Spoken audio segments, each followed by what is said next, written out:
할렐루야. 네. 점심 식사 맛있게 하셨나요? 네. 오늘은 짜장밥이 나왔는데, 어떤 집사님은 한 그릇 또 먹고 또 밥 새로 지어가지고 하는 거 그게 줄 서가지고 또 드시더라고요. 정말 맛있게, 저도 정말 맛있게 먹었습니다. 제가 누구인지는 이야기 안 하겠습니다. 그분은 지금 저를 바라보시면서 웃으시고 계신데, 정말 우리 주방에서 권사님 너무 많이 애쓰시고 수고하시고 더운 날 그걸 위해서 준비하시는 게 보통이 아닙니다. 늘 기도하시면서 또 영적으로 또 육적으로 이렇게 채워주시는 우리 권사님 너무 감사합니다 하는 마음으로 우리 격려의 박수 한번 하겠습니다. 오늘 찬양팀 어떠셨나요?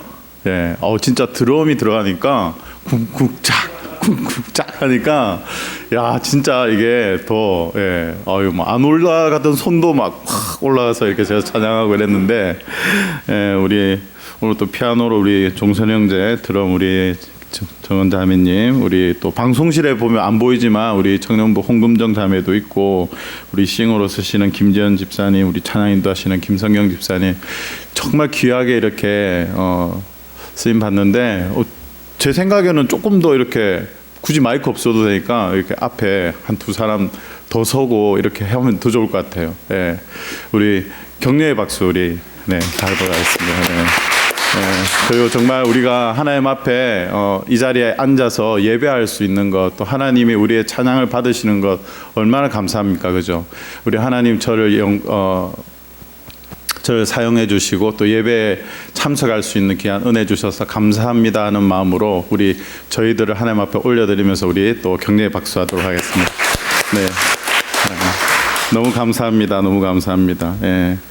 아까 전에 처음 찬양할 때 언제나 주님께 감사해 이런 찬양을 했는데 정말 이 코로나 시기 가운데 우리에게 꼭 필요한 것이 있다면 감사하는 마음이 아닌가 그런 생각을 해봅니다.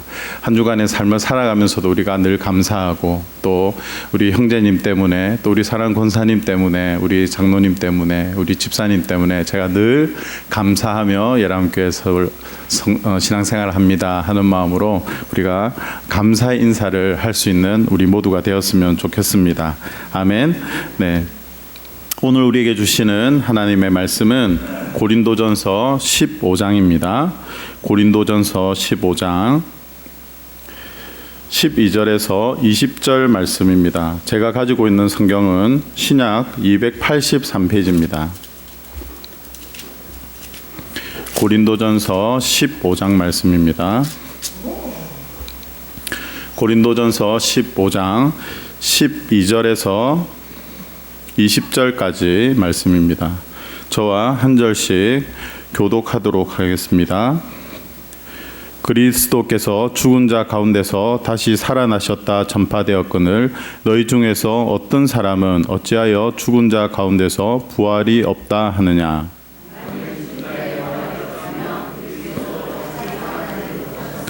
그리스도께서 만일 다시 살아나지 못하셨으면 우리가 전파하는 것도 헛것이요 또 너희 믿음도 헛것이며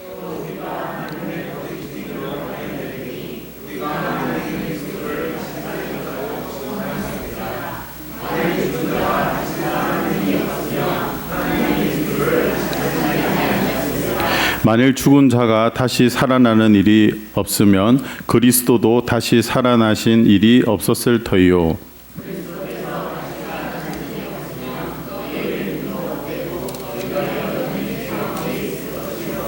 또한 그리스도 안에서 잠자는 자도 망하였으리니 바라는 것이 다만 이 세상의 삶뿐이면 모든 사람 가운데 우리가 더욱 불쌍한 자니라. 다 같이 읽겠습니다.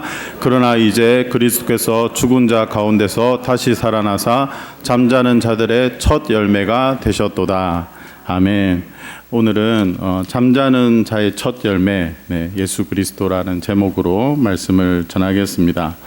여러분, 우리 믿는 우리에게는 두 가지 증이 있는 거 아세요? 두 가지 증? 뭘까요? 네. 주민등록증, 운전면허증, 뭐 이렇게 말씀하신 분 없나요? 네. 내 마음을 어떻게 알았지? 이렇게 생각하실 수도 있는데, 믿는 우리에게는 두 가지 증이 있습니다. 그것은 뭐냐면 첫 번째는 논증, 그리고 두 번째는 간증입니다. 우리가 이렇게 만나면 예수 그리스도를 믿는다, 하나님을 믿는다 이렇게 하지만 너의 믿는 바가 뭐냐? 하나님을 믿는다, 예수님을 믿는다 할 때 예수님의 무엇을 믿느냐 이렇게 물어보면 예수님을 믿는데 뭐 그렇게 또 따지냐, 그냥 예수님 믿는 거지. 열람교회 다닌다 이러면 열람교회 뭘 이렇게 위해서 다니냐 뭐 이렇게 하면 목사님 말씀 좋고 밥 맛있고 뭐 지하에 에어컨 시원하고 뭐 이러면서 이제 다른 여러 가지 핑계를 댈 수 있지만, 정말 우리가 신앙생활하면서 믿는 바가 무엇인지 그거에 대한 논증, 그래서 내가 믿는 것이 잘못된 것이 있는지 체크하고 이렇게 서로 공부하고 이렇게 하면서 신앙을 다듬어가는 것, 그것이 굉장히 중요합니다. 그래서 믿는 사람에게 있어서는 논증이 굉장히 중요합니다. 그런데 이 논증만 있어서는 안 됩니다. 특히 이단들이 우리들에게 공격해 올 때는 특히 너의 믿는 바가 무엇인지, 그리고 나의 믿는 바가 같으면 우리가 한 형제요 자매로 서로 교제하고 그렇게 하지만 믿는 바가 좀 다른데 너는 하나님이라고 말을 하는데 이거는 좀 너가 말하는 하나님은 내가 믿고 있는 하나님과 좀 다른 것 같아. 이래서 그 논쟁을 통해서 좀 경계하고 서로 거리를 두기도 하기도 합니다. 그렇게 하다 보면 어떨 때는 어떻습니까? 좀 언성이 높아지기도 하고, 그러면서 멱살은 잡지는 않지만 거의 싸움까지도 가기도 합니다. 근데 그 문제가, 어떤 이단 종교의 문제가 그냥 나도 잘 모르는 사람인데 우리 집 아파트 대문을 두드리고 온 사람 정도면 상대할 만한데, 그것이 나의 가족의 문제일 때는 참 어렵습니다. 내 자녀가 이단에 빠져 있다든지 그럴 때는 그 논증만으로는 이 자녀를 변화시키는 것이 참 힘듭니다. 우리는 또 사람들을 만날 때 어떤 이야기들을 많이 합니까? 예수님은 이렇다, 하나님은 이렇다, 이런 이야기들도 많이 하지만 내가 만난 하나님에 대해서 간증을 합니다. 나는 힘겹게 이렇게 살았는데 하나님이 이런 순간에 나를 구해 주셨고, 그래서 내가 이때 예수님을 만났다, 이때 교회를 다녔고 이때부터 신앙생활을 하면서 하나님의 은혜를 누렸습니다, 이런 마음을 가지죠. 그래서 이것을 간증이라고 합니다. 근데 이 간증의 힘이 굉장히 큽니다. 간증은 뭔가 이렇게 논리적이거나 그렇지는 않지만 적어도 나에게 있어서 하나님이 나의 삶 속에서, 그 역사 속에서 행하신 일들을 말하는 것이기 때문에 굉장한 설득력이 있고, 논리적으로는 조금 맞지 않다 할지라도 그것이 사람의 마음을 움직이게 합니다. 그래서 우리에게는 늘 두 가지 이 증을 가지고 있어야 됩니다. 뭐라고요? 논증과 간증을 가지고 있어야 됩니다. 오늘 우리가 읽은 이 본문에 보면 사도 바울이 부활에 대해서 이야기를 하는데, 오늘은 거의 이것이 논증에 가깝습니다. 제가 말씀을 묵상하고 설교를 준비하면서 쭉 이제 하나님이 불러주시잖아요. 이번 주에 가면 이렇게 설교해라 이러면서 받아 적어 이러면 이제 막 적습니다. 우리 목사님도 그렇게 아마 준비하실 것 같은데, 막 적다 보니까 논지에 뭐 한 3대지가 있다면 첫 번째 대지를 쓰는데 벌써 이게 10페이지를 넘어가는 거예요. 내가 설교를 준비하는데 강의를 준비하는 게 아니고 논문을 준비하는 게 아닌데, 이렇게 아무리 이게 오늘 사도 바울이 논증을 한다고 하지만 우리 성도님들 짜장밥 잘 먹고 제가 막 강의하듯이 하면 졸릴 거 아니에요. 이건 아니다 이래가지고 다시 그 설교 원고 10페이지 넘는 분량의 그걸 찍고 설교를 준비를 했습니다. 안 웃으시네요. 요 타임에 좀 웃으셔야 되는데. 여러분, 혹시 죽음에 대해서 얼마나 생각을 많이 해보시나요? 네, 죽음.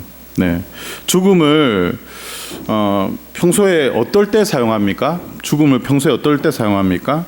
우리의 삶이 힘들 때, 또 고통이 찾아올 때, 또 그럴 때 죽고 싶다, 힘들어서 죽고 싶다, 그 다음에 막 숨이 차는 어떤 그런 운동을 했을 때 진짜 죽을 것 같아, 이런 이야기들을 많이 합니다. 하지만 이 죽음이라는 것을 그림으로 표현할 때 우리가 어떤 색깔을 많이 사용하죠?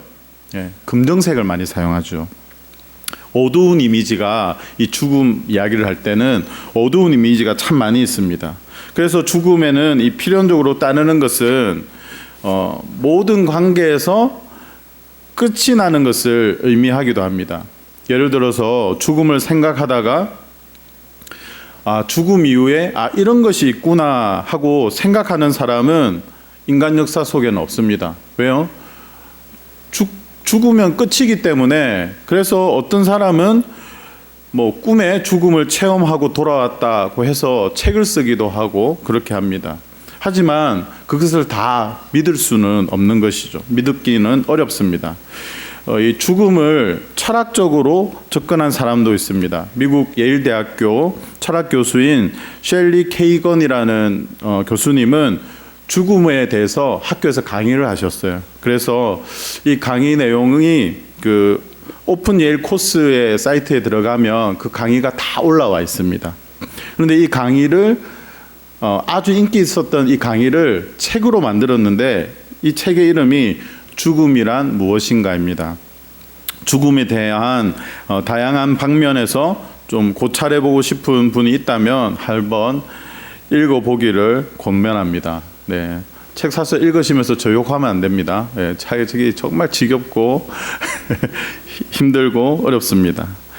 근데 이 셸리 케이건 교수님이 서문에서 그런 이야기를 하더라고요. 강의한 처음에 이렇게 이야기합니다. 근데 누구나 다 인정할 수 있는 말, 나는 죽을 것입니다, 이렇게 이야기하더라고요. 그렇죠. 우리 모두는 죽습니다. 이 땅의 모든 생명은 시작이 있고 그리고 죽음이라는 끝이 있습니다. 정말 이것만큼 100%인 진리도 없는 것 같아요. 모든 사람은 죽습니다. 그죠? 안 죽는 사람은 없어요. 제가 지난주에 말씀드렸던 러시아 소설가 톨스토이의 단편 소설 사람이 무엇으로 사는가에 보면 하나님께서 천사 미하일에게 하신 두 번째 질문이 나옵니다. 사람에게 주어지지 않는 것은 무엇인가? 자신에게 필요한 것이 무엇인지 아는 그 능력을 하나님이 주시지 않았다고 합니다. 그 소설의 내용에 보면 어떤 부자가 나와가지고 부자가 와서 자신이 1년 동안 신을 수 있는 고급진 신발을 만들어 달라고 하면서 아주 고급진 가죽을 줍니다. 근데 이 미하엘이 구두를 만들어야 되는데 샌들을 만들어 버리는 거예요. 이때 당시에 샌들은 장례를 치를 때 그 시신에게 신기는 신발이 샌들인 거예요. 큰일 났습니다. 수송공이 난리가 났습니다. 이 가죽이 얼마짜린데 어떻게 구두를 안 만들고 샌들을 만들었니? 근데 그날 밤에 그 부자가 돌아가는 길에 죽었습니다. 그리고 그 하인이 다시 구두 수송공 집에 와서 저기 오늘 부탁한 그 구두 만들지 말고 샌들로 만들어 달라고 이야기를 합니다. 그때 미하엘은 사람에게 주어지지 않는 것, 그것은 자신은 1년 동안 내가 신을 수 있는 신발을 예비하면서 했지만 이 사람이 언제 죽을지, 오늘 죽을지 또 모르고 그렇게 준비하는구나. 하나님이 그것은 사람에게 허락하지 않았다는 것을 알게 되었던 거죠. 한국 드라마 중에 About Time이라는 드라마가 있습니다. 죽음이라는 주제로 만든 드라마인데요. 주인공의 눈에는 다른 타인의 생명이 얼마나 남아 있는지 카운트가 보이는 거예요. 네, 이렇게 보면 제가 김현우 집사님을 딱 보면 집사님 여기에 카운터가 80년 해가지고 쭉쭉쭉 이렇게 내려가는 게 보이는 거예요. 그 드라마를 보면 그 주인공이. 근데 어떤 사람은 10분, 어떤 사람은 1시간, 어떤 사람은 일주일 막 이렇게 보이는 거예요. 하나님을 허락하지 않는 거죠, 그죠? 네. 그것을 아는 그녀는 행복할까요? 드라마의 내용을 보면 굉장히 괴로워하는 모습을 우리가 볼 수가 있습니다. 죽음은 인간에게 있어서 아주 생소한 주제입니다. 늘 가까이 있고 또 늘 멀리 있는 것처럼 느끼고 또 뭐 영화나 드라마 아니면 책으로만 보기를 원하지 우리 가족에게나 아니면 나에게 있어서는 잊지 않기를 바라는 것이 바로 죽음입니다. 오늘 제가 왜 이렇게 죽음에 대해서 장황하게 이야기를 하는 걸까요? 오늘 주제는 부활에 관한 논쟁인데 이 부활을 죽음과 별개로 떼내어서는 설명하기가 어렵기 때문입니다. 죽음과 부활. 먼저 우리 12절을 다 같이 한번 읽어보도록 하겠습니다. 시작. 그리스도께서 죽은 자 가운데서 다시 살아나셨다 전파되었거늘 너희 중에서 어떤 사람은 어찌하여 죽은 자 가운데서 부활이 없다 하느냐. 사도 바울은 너희 중에서 어떤 사람은 어찌하여 죽은 자 가운데서 부활이 없다 하느냐 하며 질문을 합니다. 여러분 하나님 믿으시죠? 아멘. 네. 예수님 믿습니까? 네. 여러분 부활을 믿으십니까? 아멘. 네. 그런데 우리가 믿는 하나님이 정말 어떤 분인가, 예수님이 어떤 분인가 이렇게 따지고 들어가면 성도들마다 조금씩 다른 것을 보게 됩니다. 극단적인 예를 한번 들어볼게요. 테러를 일삼는 조직들 아시죠? 중동에. 그분들이 테러를 하고 나서 뭐 자살을 한다든지 또 테러 이후에 그들이 외치는 말이 있습니다. 뭔지 아세요? 신은 위대하다 이러면서 자신의 말로 이야기합니다. 여기에서 이 신이 아랍어로 알라인데요. 알라가 한국어로 번역하면 뭔지 아세요? 하나님이에요. 하나님. 네. 충격 받으셨죠? 예. 하나님은 위대합니다 이러면서 하는 거예요. 그러면 그 사람의 입장에서 자기가 테러를 하면서 자신의 목숨을 걸고 그렇게 하는 이유가 뭐라고요? 하나님을 위해서 하는 거예요. 그 사람도. 여러분 우리가 지금까지 신앙생활을 하면서 어떤 경험을 했는가? 내가 붙잡고 있는 게 뭔가? 이거에 따라서 서로 너무 다른 거예요. 그래서 우리는 하나님의 말씀을 이렇게 놓고 정말 하나님이 누구신지, 예수님이 누구신지, 그리고 내가 믿는 바가 무엇인지, 부활이 무엇인지 이런 다양한 신앙적인 주제를 가지고 또 대화를 하고 또 배우기도 하고 그러면서 우리의 신앙을 다듬어 가야 됩니다. 우리의 믿음이 하나님의 말씀의 기초에 서야 합니다. 그래서 나는 하나님을 믿지만 좀 부활이 믿어지지 않아요. 이런 분이 있다고 해서 막 조롱을 하면서 너는 우리 교회는 다니면 안 되겠다. 야, 부활을 안 믿네? 이러면서 쫓아내야 됩니까? 예, 아니죠. 어쩌면 당연한 것일지 모릅니다.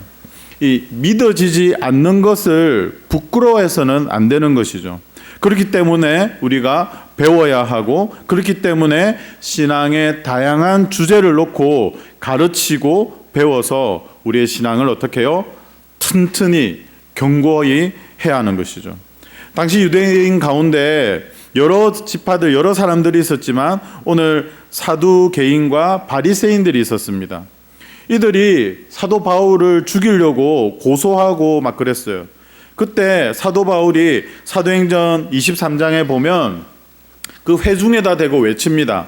사도행전 23장 6절부터 8절까지 한번 제가 읽어드리겠습니다. 바울이 그중 일부는 사두개인이요 다른 일부는 바리새인인 줄 알고 공회에 외쳐 이르되 여러분 형제들아 나는 바리새인이요 또 바리새인의 아들이라 죽은 자의 소망 곧 부활로 말미암아 내가 신문을 받노라 이러면서 회중에다 이 주제를 턱 던진 거예요. 죽은 자의 소망 곧 부활로 말미암아 내가 신문을 받습니다. 이러니까 처음에는 바리새인하고 사두개인들이 같이 막 힘을 합쳐가지고 이 바울을 잡으려고 막 애를 썼는데 어떤 한 주제가 탁 들은져지니까 반으로 완전히 나눠져 버린 거예요. 그 이유가 뭔지 아세요? 8절에 보면 이렇게 되어 있습니다. 7절에 이런 말이 있습니다. 그 말을 한즉 바리새인과 사두개인 사이에 다툼이 생겨 무리가 나누어졌다, 이렇게 이야기하고 있어요. 그리고 8절, 이는 그 이유에 대해서 이야기하는데 사두개인은 부활도 없고 천사도 없고 영도 없다 하고 바리새인은 다 있다 함이라, 이렇게 말하고 있어요. 뭡니까? 사두개인은 부활을 안 믿는 거예요. 그런데 바리새파 사람들은 부활도 믿고 천사도 믿고 영도 믿고 다 그걸 인정하는 거예요. 그러니까 처음에는 사도 바울을 향하여 이렇게 공격하다가 나눠지는 그 주제를 탁 던지니까 두 파로 완전히 나눠져 버린 거죠. 이렇듯 고린도 교회 안에서도 사두개인과 같이 부활에 대해서 부인하는 사람들이 있었던 것입니다. 그래서 죽은 자 가운데서 부활이 없다라는 것에 대해서 오늘 바울은 다음과 같이 논증을 하는 것이죠. 예수님은 실제로 부활하셨다라고 이야기를 합니다. 12절에 사도 바울이 전한 복음이 뭐라고 이야기를 하고 있습니까? 12절에 뭐라고 이야기하고 있죠? 그리스도께서 죽은 자 가운데서 다시 살아나셨다 전파되었거늘. 그러니까 사도 바울과 예수님의 제자들은 예수 그리스도께서 죽은 자 가운데서 다시 살아나셨다, 그리스도께서 그 십자가상에서 다시 살아나셨다고 복음을 전했던 거예요. 그런데 사람들이 안 믿었던 거죠. 그것에 대한 증거가 있습니다. 예수님이 십자가에 못 박히시고 이제 무덤에 이제 장례를 치렀잖아요. 그리고 나서 막달라 마리아와 다른 마리아가 마태복음 28장에 보면 예수님을 있는 그 시신이 있는 곳으로 갑니다. 그런데 빈 무덤인 거예요. 그곳에서 천사를 만나 예수님의 부활하신 소식을 듣습니다. 요한복음 20장에는 어떻습니까? 예수님의 제자 도마는 이렇게 이야기를 합니다. 다른 제자들이 그에게 이르되 우리가 주를 보았노라 말하니까 도마가 뭐라 말합니까? 내가 그의 손에 못자국을 보며 내 손가락을 그 못자국에 넣으며 그 손을 그 옆구리에 넣어보지 않으면 내가 믿지 않겠습니다, 이야기하는 거예요.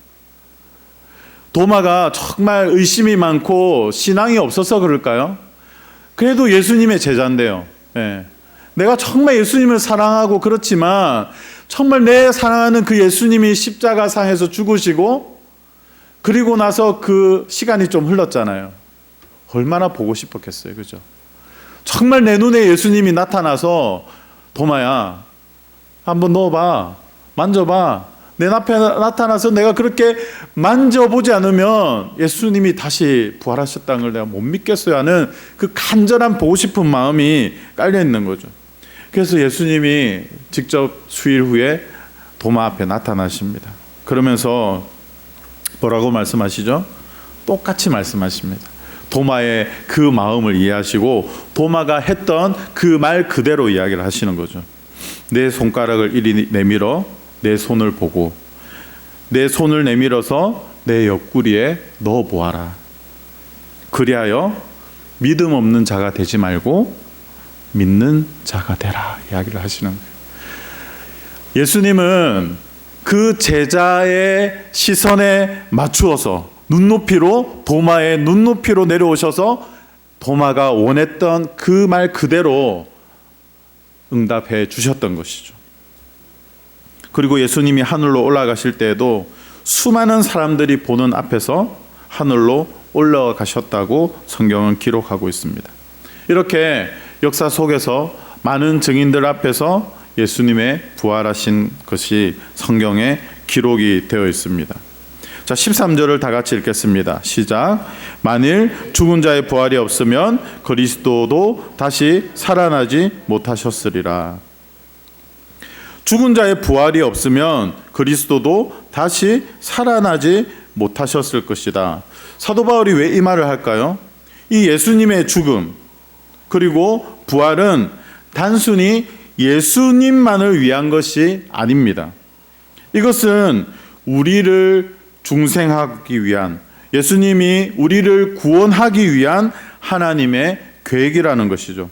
그렇기 때문에 이 믿음의 메커니즘을 잘 알고 있는 것이 필요합니다. 제가 설교 초두에 이 죽음은 부활과 뗄 수 없는 관계라고 말씀드렸죠. 왜일까요? 그 이유는 간단한 것이죠. 죽어야 부활할 수 있는 것이죠. 그죠? 죽지 않는 것은 뭐라고 말합니까? 영원 불멸이라고도 하고 영생이라고 하지 부활이라고 안 하죠. 단순한 거예요. 죽어야 부활할 수 있는 것입니다. 우리의 신앙에 있어서 이 왜라는 질문을 많이 해야 됩니다. 왜요? 이렇게 뭐 좀 궁금하고 이해가 잘 안 된다 이러면 왜요? 이렇게 물어봐야 됩니다. 예수님은 왜 부활을 하셔야 했을까요? 왜 예수님은 죽으셔야 했나요? 이렇게 물어봐야 돼요. 예. 왜요? 이렇게 물어봐야 됩니다.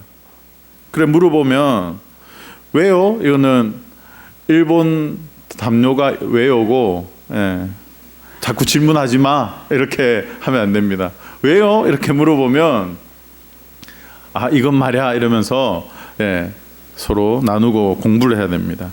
먼저 답을 드리면 로마서 6장 23절에 뭐라고 되어 있습니까? 죄의 값이 사망이다 이렇게 되어 있습니다. 하나님과의 단절은 이 죄로 말미암는 것이죠. 그렇기 때문에 이 죄를 해결해야만이 우리가 하나님을 만날 수 있는 것이죠. 역사 속에서 인간은 하나님을 어떻게 만났습니까? 아담 시대 때에는 하나님과 대면하면서 에덴 동산을 거닐면서 하나님과 교제하고 그렇게 만났어요. 그런데 아담의 죄 이후에는 하나님을 직접 대면할 수가 없었습니다. 그래서 제사장이 하나님께 피의 제사를 드리면서 흠없는 동물의 피를 뿌리고 내가 지었던 그 죄가 그 동물에게 죄가 전가가 되면서 하나님과 교제할 수 있는 하나님 앞으로 나아갈 수 있었죠.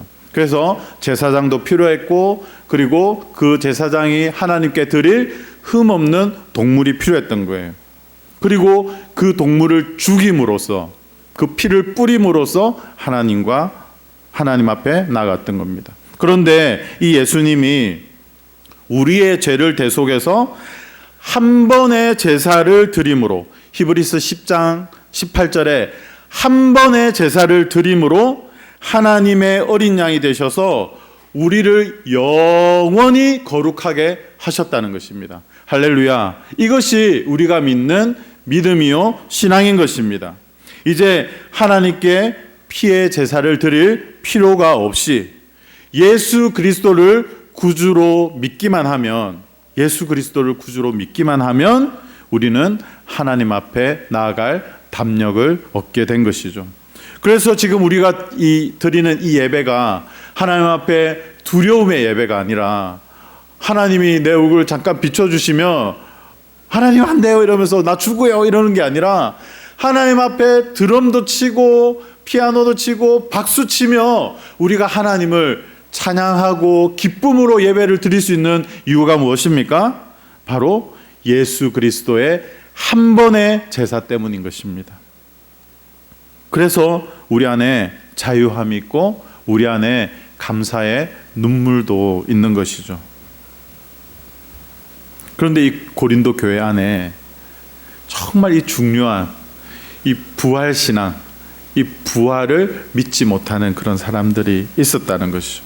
그래서 사도 바울은 예수님의 부활이 여러분의 부활과 단절되어 있는 이것을 연결시켜 주려고 한 것입니다. 오늘 이 자리에 예배 드리는 여러분도 내가 신앙생활을 한 3, 40년 했지만 정말 내가 부활할 것이라는 그것에 대해서 의문을 가지고 계신 분이 있습니까? 그렇다면 정말 이 고린도전서 15장을 우리가 금식하면서 공부하고 목사님 이거는 왜 그렇나요? 하면서 왜요? 하면서 끊임없이 물어야 되는 거예요. 왜냐하면 예수 그리스도의 그 죽으심과 그 부활이 나의 부활과 연결이 안 되면요 예수님이 죽으신 그 죽음이 헛것이다 오늘 본문이 이야기하고 있는 것입니다. 필리핀에 가면 매년마다 그 성금요일 행사를 하는데 이 행사로 실제로 사람을 십자가에 못 박는 그런 퍼포먼스를 합니다. 네. 그래가지고 실제로 못을 박아요. 그리고 영상을 찾아보면 나오는데 진짜 막 그 얼마나 고통스럽게 십자가에 못을 박았어요. 그리고 십자가를 세웁니다. 이렇게. 그러니까 막 으악 뭐 이러면서 하다가 그 퍼포먼스 끝나면 또 못 빼고 내려옵니다. 그리고 병원 가서 또 치료받고, 그리고 그 다음 해 되면 또 못 받고 으악 이러고, 예. 그걸 수년 동안 하시는 분이 있다고 그래요. 자, 실명하는 거론을 안 하겠습니다. 예. 웃기죠? 예. 근데 진짜 그 영상이 보면 너무 잔인해가지고, 예. 막 눈살이 찌푸러지기도 하고 그래요.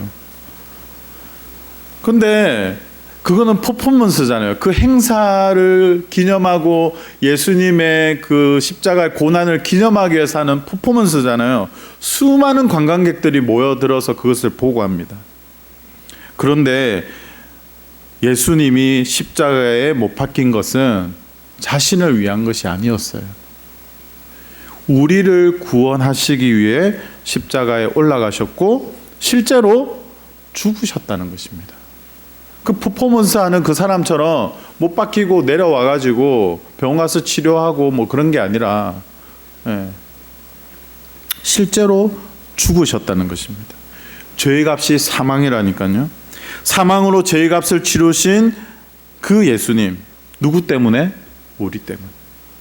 평생 너 죄책감 속에 한번 살아봐 이러면서 나는 십자가에서 너희 죄 때문에 죽었어 이러면서 으하하 평생 죄책감 속에 살아 이러면서 온 인류를 향해서 저주를 퍼부으신 게 아니라니까요. 우리에게 자유를 주시려고, 하나님 앞에서 이렇게 예배할 수 있는 특권을 주시려고 예수님이 십자가에 올라가신 것입니다. 그래서 사도 바울은 고린도전서 15장 55절부터 57절에 이렇게 말하고 있습니다. 사망아, 너희 승리가 어디 있느냐? 사망아, 네가 쏘는 것이 어디 있느냐?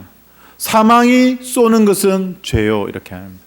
사단이 처음에 예수님을 십자가에 못 박을 때, 그리고 예수님의 목숨이 끊어질 때는 그 사단은 기뻐했을 것입니다. 야, 이제 드디어 예수가 죽는구나 이러면서 막 웃었을 거예요. 예.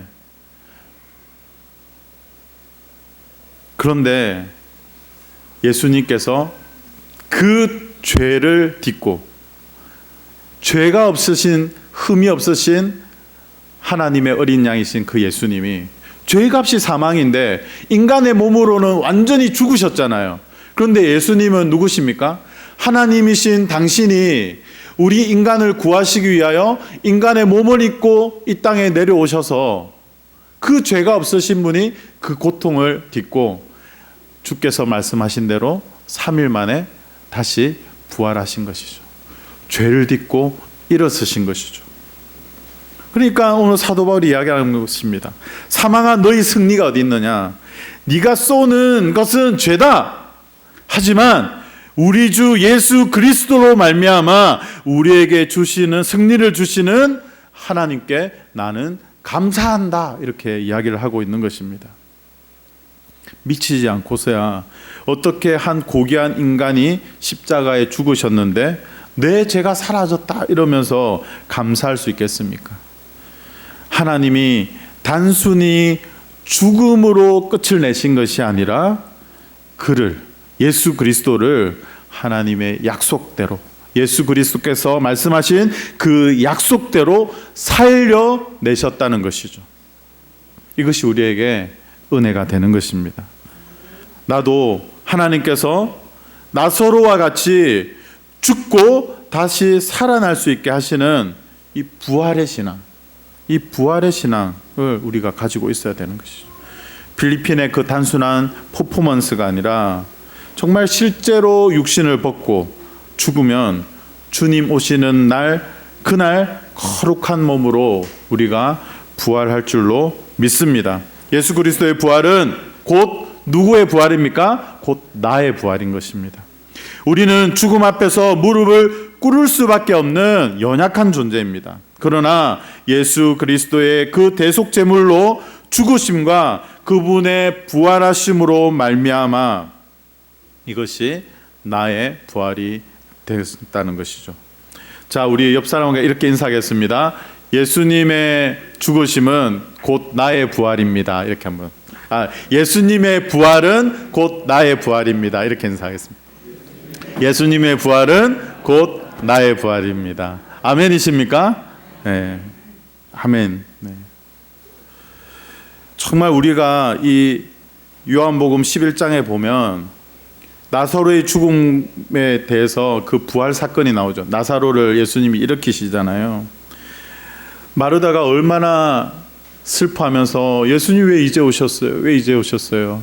예수님이 좀 일찍 오셨으면 우리 오빠가 안 죽었을 건데 왜 이제 오셨어요? 이렇게 이야기를 합니다.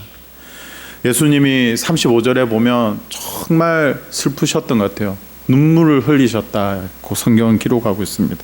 그런데 뒤에서 웅성웅성 소리가 들리는 거예요. 어떤 사람은 저 우는 모습 보니까 예수님이 정말 나사로를 사랑하셨나 봐. 저렇게 우시네. 이렇게 안타까워하는 사람도 있었고, 어떤 사람은 비아냥거리는 거예요. 시각장애인도 막 눈뜨게 하고 고치시더니 왜 죽은 사람은 못 일으킨데 그 사람은 죽지 않게 할 수 없었을까? 이러면서 막 비아냥거려요. 그래서 성경은 예수님께서 비통하셨다 이렇게 표현하고 있습니다. 그리고 나서 예수님이 나사로를 불러 일으키십니다. 어떤 이들은 이 예수님의 표적을 보고 예수님을 하나님의 아들로 믿기도 하였지만 이날로부터 어떤 위협이 생겼는지 아세요? 많은 사람들이 예수님을 죽이려고 모의를 합니다. 우리는 오늘 이 메시지, 예수 그리스도의 십자가의 죽으심과 부활이 곧 나의 부활이라는 이 정말 큰 은혜 앞에 여러분은 어떻게 반응하십니까? 그렇지. 이것이 바로 내 신앙의 근본이요, 내가 기뻐할 수 있는 아멘으로 화답할 수 있는 것이지, 이렇게 응답이 됩니까? 무슨 말이야, 택도 없어, 뭐 이런 마음이 드십니까? 저는 성령 하나님께서 정말 여러분의 마음에 아멘하며 이 복음에 응답할 수 있는 그런 은혜가 여러분들에게 있기를 소망합니다. 아멘. 20절 말씀 읽겠습니다. 시작. 그러나 이제 그리스도께서 죽은 자 가운데서 다시 살아나사 잠자는 자들의 첫 열매가 되셨도다. 첫 열매가 되셨도다. 잠을 잔다라고 이야기하고 있잖아요. 잠을 잔다. 예. 잠자는 자들의 첫 열매가 되셨다. 이렇게 이야기를 하고 있습니다. 둘째 아담이신 예수 그리스도를 통해서 모든 사람들이 삶을 얻는다라고 이야기하고 있어요. 우리 21절, 22절 한번 다 같이 읽겠습니다. 시작. 사망이 한 사람으로 말미암았으니 죽은 자의 부활도 한 사람으로 말미암는도다. 아담 안에서 모든 사람이 죽은 것 같이 그리스도 안에서 모든 사람이 삶을 얻으리라. 모든 사람이 죽은 것 같이 그리스도 안에서 모든 삶이 무엇을 얻는다고요? 삶을 얻는다 이야기하고 있습니다. 여러분이 오늘을 살아가는 그 삶, 지난주에 살았던 그 삶이 그냥 얻어지신 것 같죠? 아니에요. 오늘 성경 뭐라고 말하고 있습니까? 그리스도 안에서 모든 사람이 삶을 얻었다 이야기하고 있습니다. 이것이 내가 그저 주어진 것이 아니구나, 내가 잘나서 그런 게 아니구나, 예수님께서 나에게 그렇게 주신 거구나. 우리 태어날 그 아기 생명에게도 태교하면서 그런 거예요. 예수님이 너의 우리 복덩어리를 잘 지키시고 잘 인도하기를 소망한다 하면서 그렇게 기도하고 그렇게 믿음으로 살아가야 되는 것이죠.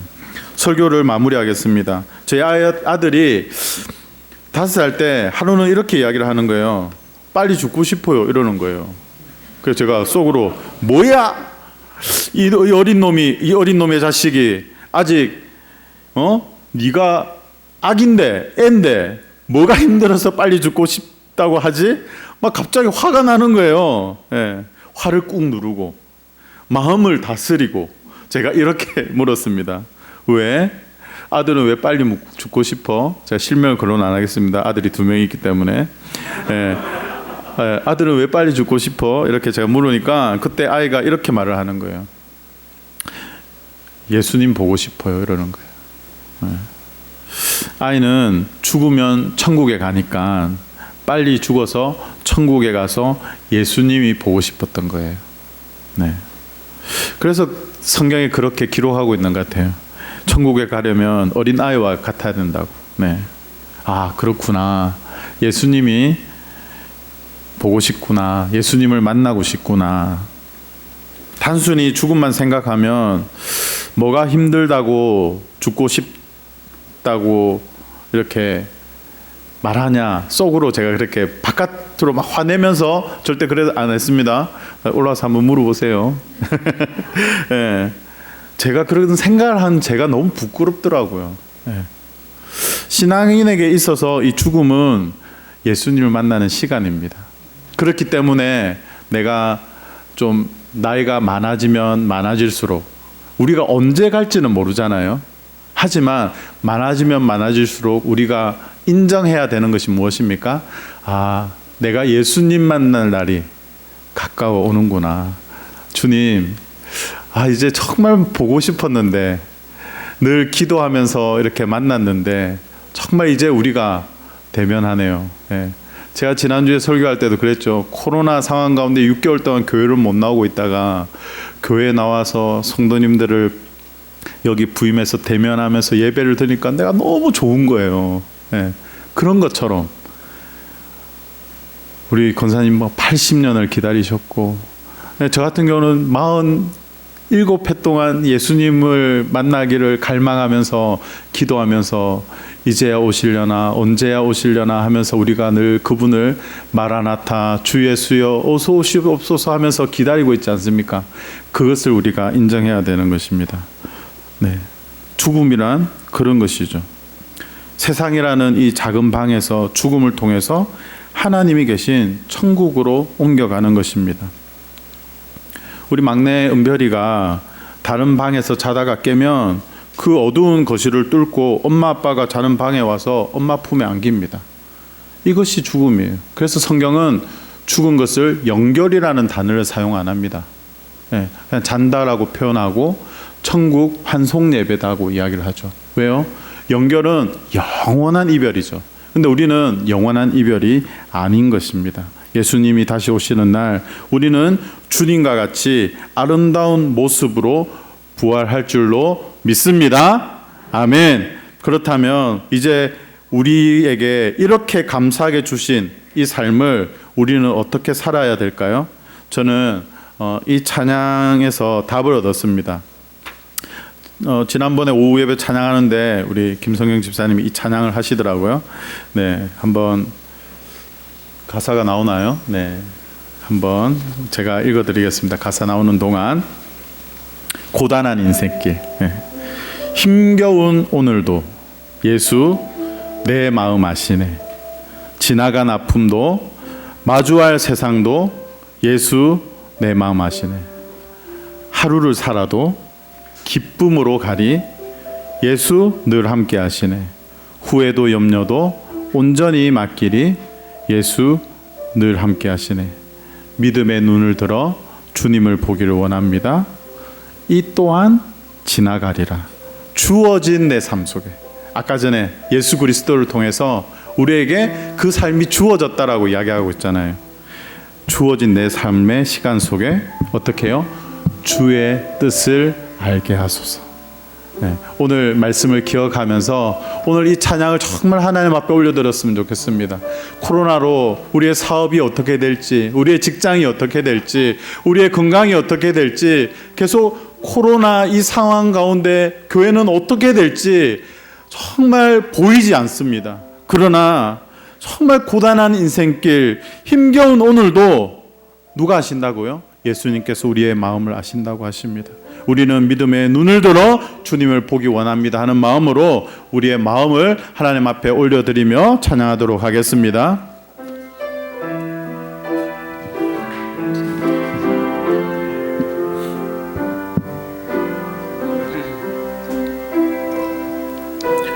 고단한 인생길 힘겨운 오늘도 예수 내 마음 아시네.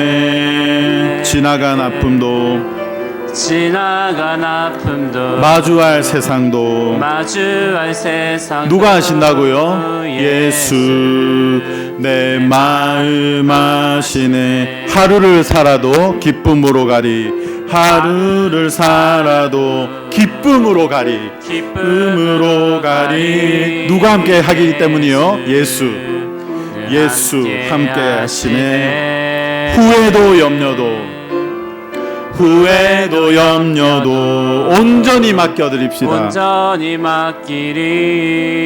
예수 늘 함께 하시네. 믿음의 눈을 듭시다. 믿음의 눈 들어 주를 보리. 이 또한 지나갈 것입니다. 한 지나가리라. 주어진 내 삶의 시간 속에 주의 뜻 알게 하소서. 믿음의 눈 들어 주를 보니 이 또한 지나가리라. 주어진 내 삶의 시간 속에 주의 뜻 알게 하소서. 반주는 계속해 주시고요. 주어진 내 삶의 시간 속에 주의 뜻 알게 하소서. 주님 오시는 그날 우리는 부활하여서 정말 아름다운 모습으로 우리는 주님을 볼 것입니다. 미하일의 두 번째 미소처럼 우리는 언제 죽을지, 나는 무엇이 필요한지 하나님이 그것을 가르쳐 주시지는 않았습니다. 내가 언제 죽을지 알면 좋을 것 같지요? 아닙니다. 내가 어떤 대학을 가고, 내가 누구랑 결혼하고, 몇 명의 아이를 낳고, 내가 어떤 회사를 가고, 어떻게 부자가 되고, 어떻게 가난해지고, 이 모든 것을 알면 좋을 것 같지만 아니요, 좋지 않습니다. 하나님이 인생들에게 그것은 비밀로 두셨습니다. 그러면서 우리에게 요구하시는 것이 무엇입니까? 믿음의 눈을 들어 주님을 보는 것입니다. 이 또한 지나가리라. 코로나로 힘든 시간을 보내고 있습니다. 메르스가 지나간 것처럼 우리는 압니다. 이 또한 지나가리라. 끝인 줄 알았는데 이 또한 지나가는 것이 우리의 인생입니다. 그러면 우리는 어떻게 해야 됩니까? 주어진 내 삶 속에, 주어진 내 시간 속에 주님의 뜻을 구하는 것입니다. 하루를 살아도 기쁨으로 가겠습니다. 예수님께서 늘 함께 하시기 때문에 후회도 염려도 온전히 맡기겠습니다. 예수께서 늘 함께 하시기 때문에 믿음의 눈을 들어 주님을 보겠습니다. 이 또한 지나갈 것입니다. 주어진 내 삶의 시간 속에 주의 뜻 알게 하소서. 믿음의 눈을 들어 주를 보리. 우리 찬양하겠습니다. 믿음의 눈 들어 주를 보리. 이 또한 지나가리라. 주어진 내 삶의 시간 속에 주의 뜻 알게 하소서. 주의 뜻 알게 하소서. 주의 뜻 알게 하소서. 주의 뜻 알게 하소서. 주의 뜻 알게 하소서. 우리 하나님께 정말 통성으로 한번 기도했으면 좋겠습니다. 하나님 아버지, 정말 주님의 뜻으로 살아가기를 소망합니다. 예수 그리스도의 부활이 나의 부활이요, 정말 오늘 힘겹게 살아가는 이 시간, 오늘 이 찬양의 고백처럼 정말 믿음의 눈을 들어서 주님을 바라보기를 소망합니다. 이 또한 지나갈 줄로 믿습니다. 주여 은혜를 주십시오 하는 마음으로 우리 주여 세 번 외치고 통성으로 하나님 앞에 기도하도록 하겠습니다. 주여, 주여. 주여. 살아계신 하나님 아버지 감사와 찬양을 드립니다. 아버지 하나님, 저희들에게 오늘도 하나님 큰 은혜를 주셔서 감사합니다. 아버지 하나님, 예수 그리스도의 부활이 곧 나의 부활임을 믿습니다. 아버지 하나님, 고린도 교회에 예수 그리스도의 부활을 믿지 아니하고 우리 성도들의 부활을 믿지 아니하는 사람들이 있었습니다. 하나님 아버지, 그 끊어진 단절된 신앙 가운데 하나님 아버지, 사도 바울은 이 부활의 신앙을 심겨주기를 원했습니다. 하나님 아버지, 함께하여 주시옵소서. 우리에게도 이 부활의 신앙을 주시옵소서. 그래서 이 온전한 신앙을 가지고 하나님 아버지, 코로나 전국 가운데, 코로나 시대 가운데 정말 하나님 앞에 모이기가 힘들고 예배하기가 힘든 이 상황 속에서도 하나님 앞에 은혜로 나아가는, 은혜를 날마다 강구하는 저희들이 될 수 있도록 하나님 함께하여 주시옵소서. 오 하나님, 간절히 소망합니다. 믿음의 눈을 들어 주님을 보기를 원합니다. 이 또한 지나갈 것을 믿습니다. 6월 마지막 한 주를 보내고 7월을 시작하면서 믿음으로 하프타임을 잘 보내고 남은 1년의 반을 하나님 앞에 견고하게 견디며 승리를 줄 수 있는 그 주님을 산다며 살아갈 수 있도록 오 하나님 아버지, 함께하여 주시옵소서. 오 주님, 오 주님, 오 주님.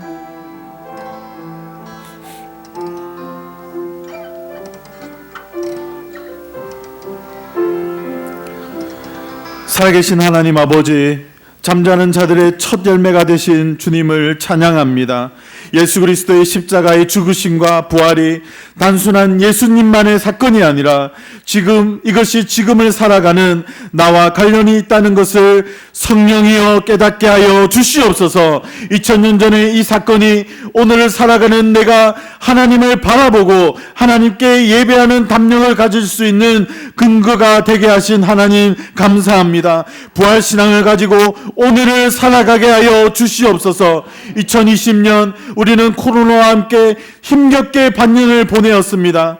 정말 우리의 인생길이 고단합니다. 그런 하루하루의 삶 속에서 내 마음을 아시는 예수 그리스도와 함께 걷게 하여 주시옵소서. 믿음의 눈을 들어 주님을 보기를 소망합니다. 이 또한 지나갈 줄로 믿습니다. 6월 마지막 한 주를 보내고 7월을 시작하면서 믿음으로 하프타임을 잘 보내고 남은 1년의 반을 하나님 안에 견고하게 견디며 승리를 주실 주님을 기대하며 살아가게 하여 주시옵소서. 우리 주 예수 그리스도의 은혜와 하나님 아버지의 다함없는 사랑과 성령님의 감동 감화 위로 교통 충만하심의 역사가 예수님의 부활이 나의 부활이라는 믿음을 가지고 믿음의 눈을 들어 주님을 보며 고난을 견뎌내며 주어진 내 삶의 시간 속에 주님의 뜻을 알기 원하는 예람교회 모든 성도들의 머리 위에 지금부터 영원토록 함께 하시기를 간절히 축원하옵나이다. 아멘.